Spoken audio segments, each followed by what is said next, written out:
So welcome everyone, welcome to civil centric. पिछले lecture में हमने सेडिमेंटेशन एनालिसिस में पिपेट एनालिसिस वाला पार्ट देखा था। Now we will discuss the concept of hydrometer analysis. ये हाइड्रोमीटर एनालिसिस क्या होता है, छोटा सा पार्ट है, ये खत्म करें तो उसके साथ ही आपका पार्टिकल साइज डिस्ट्रीब्यूशन एनालिसिस जो पिछले इतने लंबे समय से चला आ रहा है वो आपका खत्म हो जाएगा। तो now we will discuss hydrometer analysis या हाइड्रोमीटर मेथड भी बोल देंगे तो कोई दिक्कत नहीं है, ठीक है। तो ये हाइड्रोमीटर एनालिसिस क्या होता है, याद करिए कि हम जो कहानी देख रहे थे वो कहानी ये थी कि हमको परसेंटेज फाइनर की वैल्यू चाहिए थी सेडिमेंटेशन एनालिसिस में। तो परसेंटेज फाइनर के लिए हमने एक फॉर्मूला लिखा, concentration of particles having size less than or equal to given size divided by concentration of total particles। ऐसा कुछ फॉर्मूला लिखा था हमने, और जिसके डिनोमिनेटर में मुझे कोई दिक्कत नहीं थी। डिनोमिनेटर तो भैया यहां पर भी वही रहने वाला था, इस न्यूमरेटर में दिक्कत थी मेरे साथ। तो इस न्यूमरेटर को निकालने के दो तरीके मैंने आपको बताए थे। एक था पिपेट एनालिसिस जो पिछले लेक्चर में हम लोग ने डिस्कस कर चुका है। अब इस x को निकालने का दूसरा तरीका जिसको मैं हाइड्रोमीटर एनालिसिस का नाम दे रहा हूं, मैं हाइड्रोमीटर एनालिसिस से देखता हूं कि मैं ये परसेंटेज फाइनर कैसे निकाल सकता हूं। हो सकता है x के बजाय मैं डायरेक्टली आपको परसेंटेज फाइनर बता दूं इस हाइड्रोमीटर एनालिसिस से। तो बने रहिएगा इस लेक्चर में, तो आपको यह भी पता चल जाएगा कि भैया पिपेट मेथड के अलावा हाइड्रोमीटर मेथड जो है उसके बेस पे मैं ये परसेंटेज फाइनर की वैल्यू कैसे निकाल सकता हूं। सॉइल मैकेनिक्स का ये जो कोर्स है, सॉइल मैकेनिक्स के कोर्स को आप एक अफोर्डेबल कॉस्ट में परचेज कर सकते हैं। जी सेंट्रिक ऐप आप डाउनलोड करें प्ले स्टोर से। जो बेसिक प्रोसीजर है आपका रजिस्ट्रेशन का, वो रजिस्टर करके आप इस सब्जेक्ट को वहां से परचेज कर सकते हैं, जिसमें आपको ये पूरा सब्जेक्ट, पूरा सिलेबस वहां पर आपको एक बहुत ही अफोर्डेबल कॉस्ट में मिल जाएगा। आपको करना सिर्फ और सिर्फ यह है कि प्ले स्टोर पे जाके जी सेंट्रिक ऐप डाउनलोड करना है। वहां पर आपको इस सॉइल मैकेनिक्स का इंटायर पैकेज जो है, जो सिलेबस है, वो पूरे लेक्चर्स आपको वहां पर अवेलेबल हो जाएंगे एट अ अफोर्डेबल कॉस्ट। तो ये काम आप कर सकते हैं। खैर, हाइड्रोमीटर एनालिसिस हम देख रहे थे। अब सवाल उठता है कि सर पिपेट तो आपने बताया था पिछले लेक्चर में क्या होता है, वही होता था जो हम क्लास 11वीं के केमिस्ट्री लैब में टाइट्रेशन में यूज करते थे पिपेट को। अब ये हाइड्रोमीटर क्या होता है, इस हाइड्रोमीटर को देखें क्या है, फिर इस हाइड्रोमीटर से मैं परसेंटेज फाइनर कैसे कैलकुलेट कर पाऊंगा इसको देखते हैं जरा। तो भैया ये जो हाइड्रोमीटर होता है, ये हाइड्रोमीटर कुछ इस तरीके का दिखता है। एक ऐसा कांच का लिम्ब होता है, उसके नीचे एक ऐसा बल्ब होता है, इस तरीके का होता है आपका हाइड्रोमीटर। ये जो बल्ब होता है इसके अंदर में एक हैवी मेटल फिलअप होता है। थर्मामीटर देखे हैं ना घर पे, थर्मामीटर भी तो कुछ ऐसे ही दिखता है। ये कांच का होता है और इसके नीचे जो बल्ब होता है उसमें मर्क्यूरी होता है। थर्मामीटर जो हमारे घर पे होता है पुराने जमाने वाला, अब तो डिजिटल आ गया है, पुराने जमाने वाले थर्मामीटर ऐसे ही तो होते थे, अभी भी होते हैं। ये बल्ब में हैवी मेटल होता है, वो हैवी मेटल मर्क्यूरी भी हो सकता है, इट कैन बी मर्क्यूरी और लेड। मर्क्यूरी या लेड होता है इस बल्ब के अंदर में भरा हुआ। गेट वाला नहीं पूछेगा, एसएससी वगैरह की अगर आप कभी परीक्षा दें तो उसमें इसी टाइप के सवाल पूछे जाते हैं कि भैया हाइड्रोमीटर में ये जो बल्ब होता है, इस बल्ब के अंदर में कौन सा मेटल भरा होता है, तो आप बोलोगे सर वो मर्क्यूरी होता है या फिर लेड होता है, क्योंकि ये दोनों हैवी मेटल्स की कैटेगरी में आते हैं। ऐसा दिखता है हाइड्रोमीटर मेरा। यहां पर 0 रीडिंग होती है, इसके ऊपर में नेगेटिव रीडिंग्स होती हैं, इसके नीचे में पॉजिटिव रीडिंग्स होती हैं। ऐसा दिखता है कुछ हाइड्रोमीटर मेरा। अब इस हाइड्रोमीटर को मुझे यूज करना है for the calculation of percentage फाइनर। यह हाइड्रोमीटर किस काम में आता है, तो इस हाइड्रोमीटर को आप बोलेंगे, दिस हाइड्रोमीटर, ये जो मेरा हाइड्रोमीटर है is used for the calculation of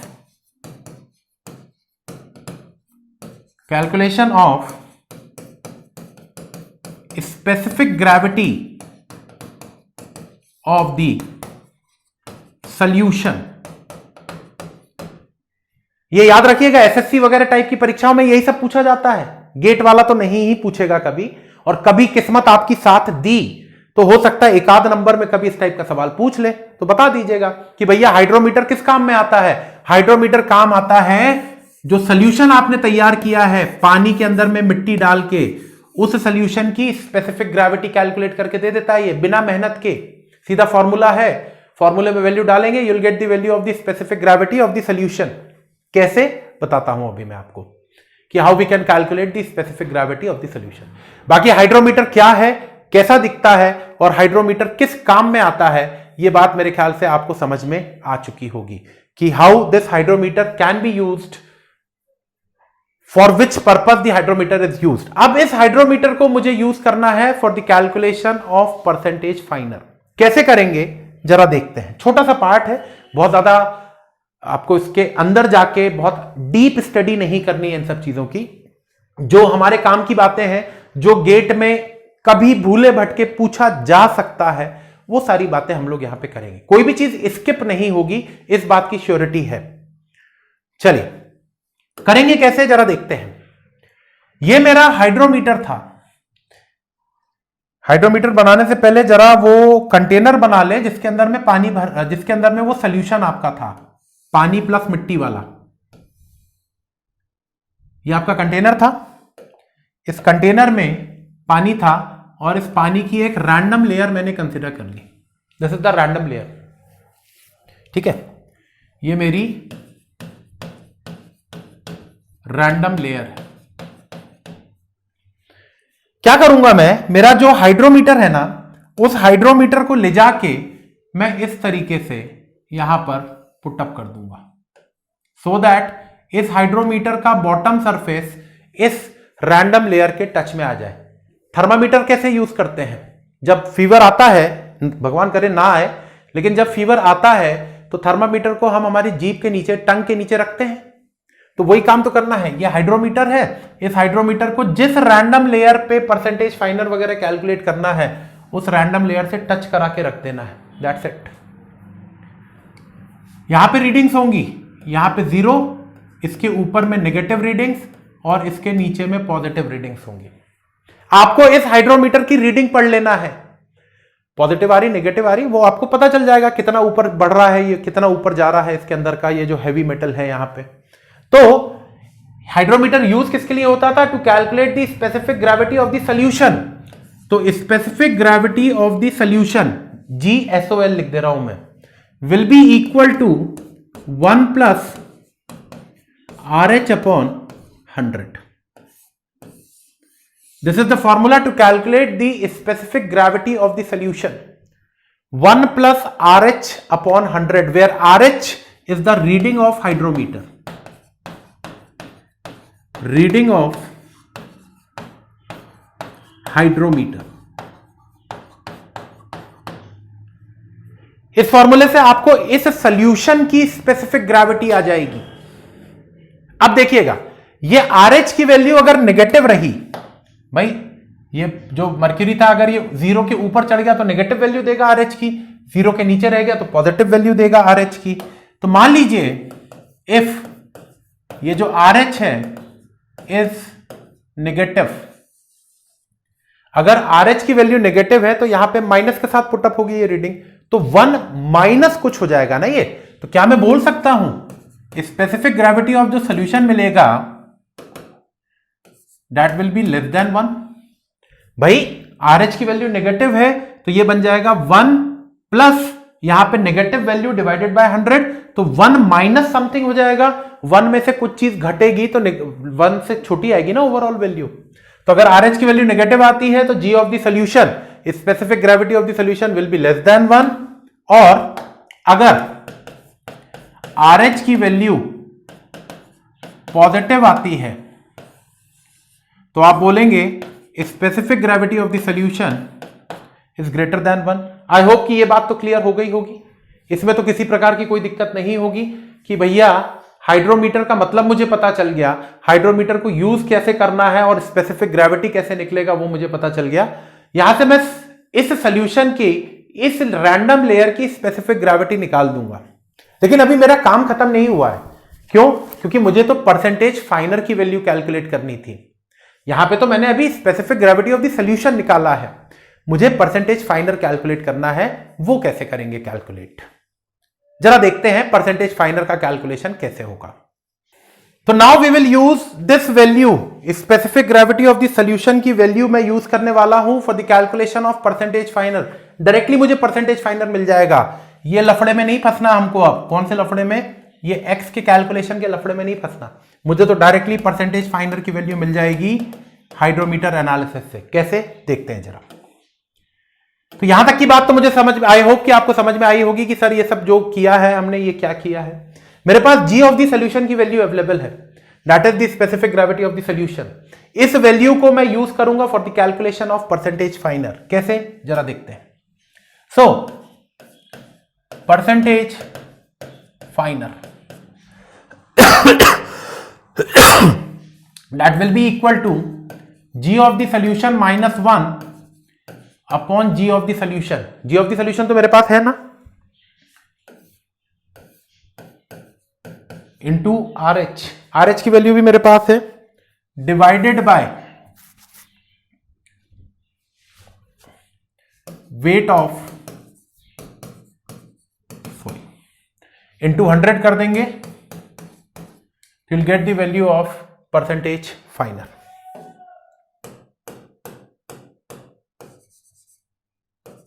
आपको यहां से परसेंटेज फाइनर की वैल्यू मिल जाएगी। G of the solution you are having, R H की वैल्यू आपके पास है, वेट ऑफ द सॉइल, वो सॉइल जो आपने ट्रे में से उठा के पानी के अंदर में डाली थी, उस टोटल सॉइल का वेट, ये सब कुछ आपके पास है। इस फॉर्मूले से you will get the value of percentage फाइनर। ये तो एक रैंडम लेयर का परसेंटेज फाइनर आपने निकाला है, ये तो एक रैंडम लेयर का परसेंटेज फाइनर आपने निकाला है। ऐसे तमाम रैंडम लेयर्स आपको कंसीडर करनी पड़ेंगी यहां पे, और हर रैंडम लेयर के लिए ये प्रोसीजर फॉलो करके आप परसेंटेज फाइनर की वैल्यू कैलकुलेट कर लेंगे। परसेंटेज फाइनर की वैल्यू आ गई तो परसेंटेज फाइनर को साइज के रिस्पेक्ट में आप प्लॉट करके अपना पार्टिकल साइज डिस्ट्रीब्यूशन कर्व बना सकते हैं। बताएं भैया, क्लियर हो गई बात कि how you can use this hydrometer for the calculation of percentage फाइनर। अब इस हाइड्रोमीटर को यूज करने से पहले और इस हाइड्रोमीटर को यूज करने के बाद आपको कुछ ट्रीटमेंट प्रोवाइड करने पड़ते हैं। जो सॉल्यूशन आपका था, जो पानी प्लस मिट्टी का सॉल्यूशन आपने तैयार किया था, उस मिट्टी में कुछ ट्रीटमेंट आपको प्रोवाइड करने पड़ते हैं। वो ट्रीटमेंट्स क्या होते हैं, कैसे प्रोवाइड करते हैं, जरा उसको देखते हैं फटाफट। अब बस ऑलमोस्ट आपका ये हाइड्रोमीटर एनालिसिस भी खात्मे की तरफ है, और खासकर ये सब जो बातें अभी फिलहाल में मैं आपको बताऊंगा, ट्रीटमेंट वगैरह वाली बातें, गेट में तो कभी भी नहीं पूछेगा आपसे ये सारी चीजें। हाँ, लेकिन गेट के अलावा जो दूसरी परीक्षाएं होती हैं उसमें आपसे ये सारी बातें पूछ सकता है। तो जरा देखते हैं ट्रीटमेंट्स के बारे में बात। ट्रीटमेंट किसका ट्रीटमेंट? हाइड्रोमीटर का ट्रीटमेंट नहीं है ये, उस सॉल्यूशन का ट्रीटमेंट है हाइड्रोमीटर मेथड यूज करने के दौरान। तो ट्रीटमेंट ऑफ सॉल्यूशन, सॉल्यूशन बोले तो पानी प्लस मिट्टी का जो सॉल्यूशन बनाया था, during hydrometer analysis. Hydrometer analysis के दौरान कौन कौन से ट्रीटमेंट प्रोवाइड करने पड़ेंगे आपको? तो याद रखिएगा, हाइड्रोमीटर एनालिसिस परफॉर्म करने के दौरान आपको दो तरीके के ट्रीटमेंट प्रोवाइड करने पड़ते हैं। पहला ट्रीटमेंट कहलाता है प्री ट्रीटमेंट। प्री ट्रीटमेंट मतलब हाइड्रोमीटर एनालिसिस चालू करने से पहले, और दूसरा ट्रीटमेंट होता है पोस्ट ट्रीटमेंट। हाइड्रोमीटर एनालिसिस जब खत्म हो जाए उसके बाद कौन से ट्रीटमेंट आपको लगेंगे, वो पोस्ट ट्रीटमेंट में आ जाएगा। तो pre treatment and post treatment क्या क्या होते हैं जरा देख लेते हैं फटाफट। खासकर वो लोग आप में से वो लोग जो गेट के अलावा किसी स्टेट लेवल की परीक्षा या फिर एसएससी टाइप की कोई एग्जाम में अपीयर हो तो उनके लिए है। हालांकि गेट के सिलेबस में भी ये चीज है, लेकिन गेट वाले नहीं पूछेंगे। प्री ट्रीटमेंट कौन कौन से होंगे? तो पहली चीज याद रखिएगा कि अगर आपकी सॉइल के अंदर में कैल्शियम प्रेजेंट है, अगर आपकी सॉइल, जिस सॉइल के ऊपर में आप सेडिमेंटेशन एनालिसिस करने जा रहे हैं, उस सॉइल के अंदर में अगर कैल्शियम मौजूद है तो वो कैल्शियम सॉइल के सेटलमेंट को अफेक्ट कर सकता है। तो मुझे उस कैल्शियम को हटाना पड़ेगा। तो मैं यहां पर लिख रहा हूं, if the soil contains calcium,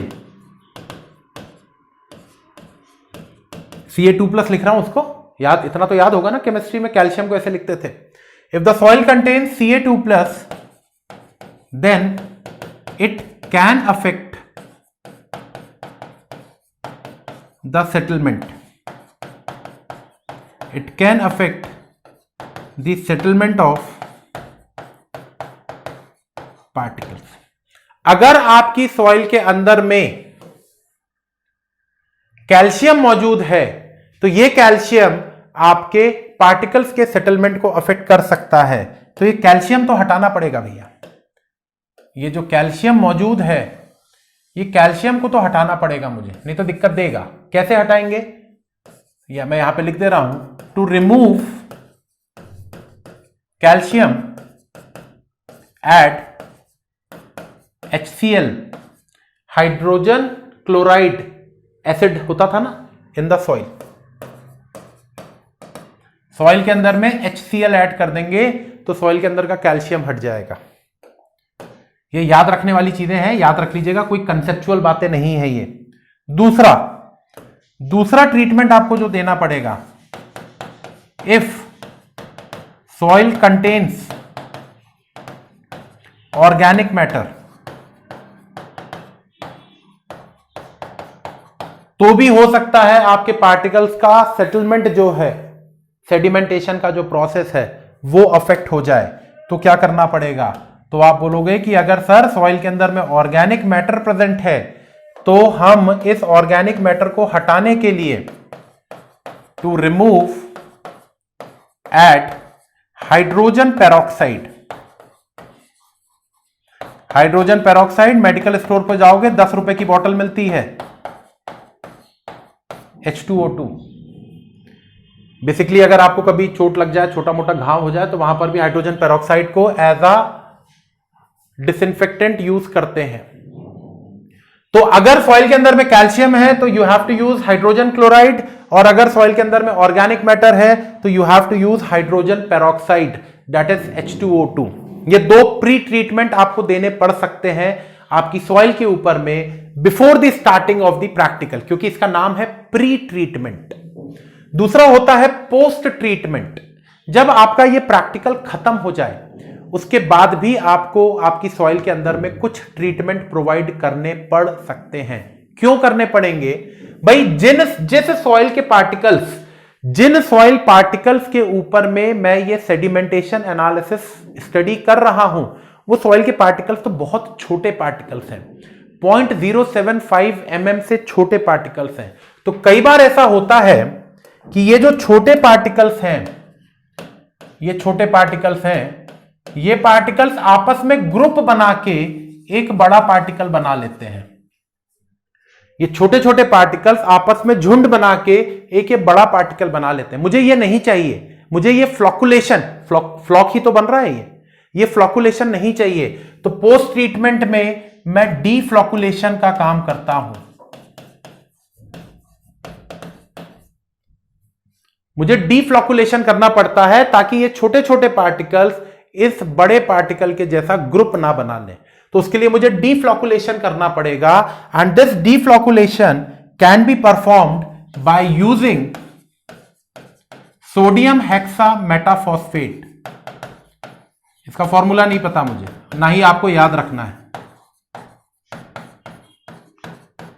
sodium hexa मेटाफॉस्फेट, ये केमिकल यूज करके आप इन पार्टिकल्स को झुंड बनाने से रोक सकते हैं bye using sodium hexametaphosphate. SSC वगैरह वाले लोग, अगर आप में से कोई है जो एसएससी वगैरह की भी परीक्षा देंगे गेट के अलावा, उनको ये सब नाम वगैरह याद रखिएगा।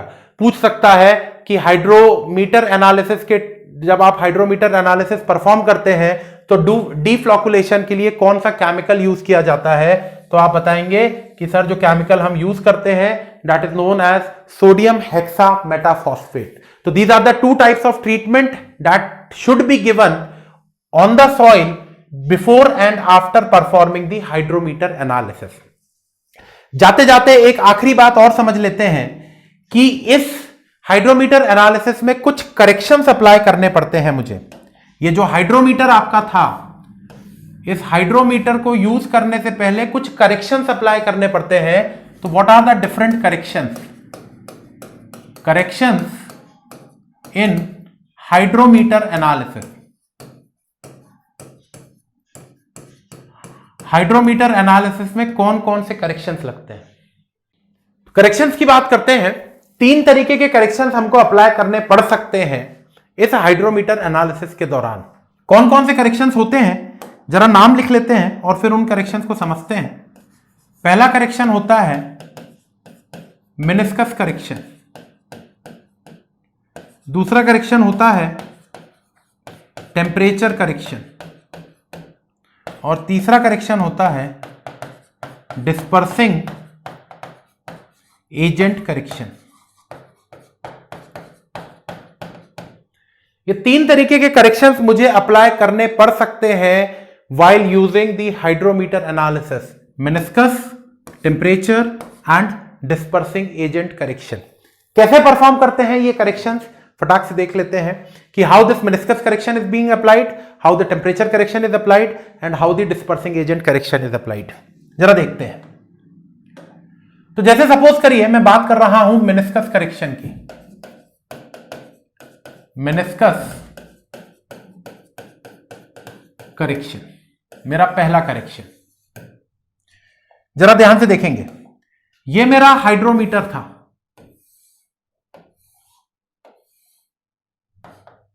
यह मेरा हाइड्रोमीटर था। इस हाइड्रोमीटर में सपोज करिए आपकी रीडिंग कुछ मेनिस्कस ऐसा फॉर्म हो रहा है, ठीक है। तो आपकी आंखें जो हैं, आपकी जो आंखें हैं वो तो इस रीडिंग को पढ़ेंगी, जबकि कायदे से रीडिंग तो ये वाली पढ़ी जानी चाहिए। भाई ये मेनिस्कस है तो आपकी आंखें तो ये नीचे वाली रीडिंग पढ़ रही होंगी ना, जबकि कायदे से जो रीडिंग है वो तो यहां तक की पढ़ी जानी चाहिए। तो आपने जो रीडिंग पढ़ी उसमें इतनी रीडिंग ऐड करनी पड़ेगी। तो मेनिस्कस करेक्शन जो होगा वो कैसा होगा, उसका नेचर क्या होगा? That will always be positive. याद रखिएगा ये सवाल पूछा जा सकता है, गेट में तो नहीं, बाकी किसी परीक्षा में। तो meniscus correction is always positive, हमेशा। इसमें कोई दो राय नहीं रखनी है आपको।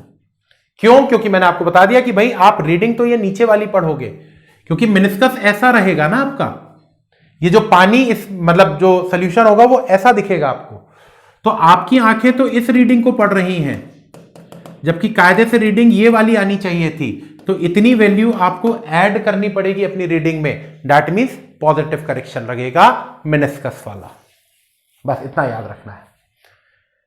दूसरा जो करेक्शन आपका है that is the temperature correction. अब ये टेम्परेचर करेक्शन कैसे यूज करना है वो भी देख लेते हैं, और फिर डिस्पर्सिंग एजेंट करेक्शन है वो भी देख लेते हैं। And that will be the completion of your particle size distribution analysis. चलिए सेकेंड करेक्शन देखते हैं। The second correction is temperature correction.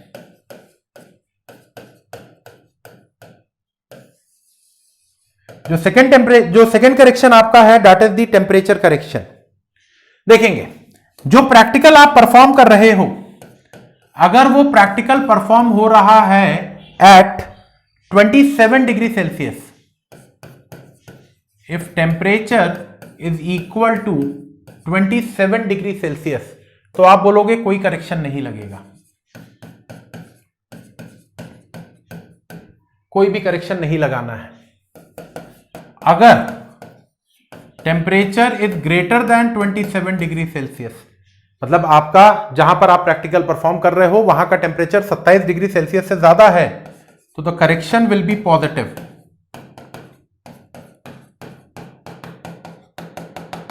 और अगर temperature is less than 27 degree Celsius, तो करेक्शन इज नेगेटिव। तो करेक्शन आपका नेगेटिव रहेगा, बस आपको ये याद रखना है। गेट में तो कभी भी नहीं पूछेगा आपसे, गारंटी के साथ बोल रहा हूं आपको। बाकी किसी परीक्षा के लिए ये याद रखेंगे कि अगर टेम्परेचर 27 डिग्री है तो करेक्शन नहीं लगेगा, टेम्परेचर इज ग्रेटर देन 27 तो करेक्शन पॉजिटिव होगा, टेम्परेचर लेस देन 27 तो करेक्शन नेगेटिव होगा। That's it. तो ये हुआ आपका temperature correction. Last is the dispersing agent correction. मैं यहीं पे कर दे रहा हूं क्योंकि इसमें कुछ भी नहीं करना आपको। जो तीसरा करेक्शन आपका होता है that is the dispersing agent correction. याद रखेंगे, this dispersing agent correction is always negative. बस इतना ही याद रखना है आपको।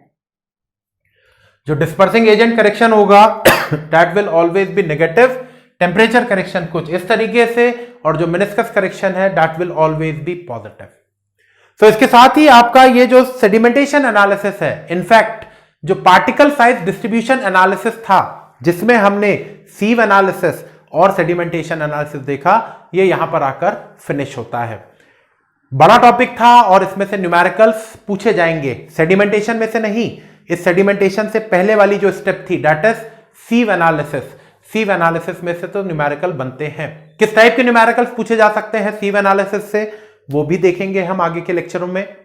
उसके अलावा आगे जो हमारा इंडेक्स प्रॉपर्टीज चल रहा है, जिसका पहला पार्ट था सॉइल ग्रेन प्रॉपर्टीज, जिसमें हमको शेप एंड साइज पढ़ना था, वो यहां पर कहानी आके खत्म होती है।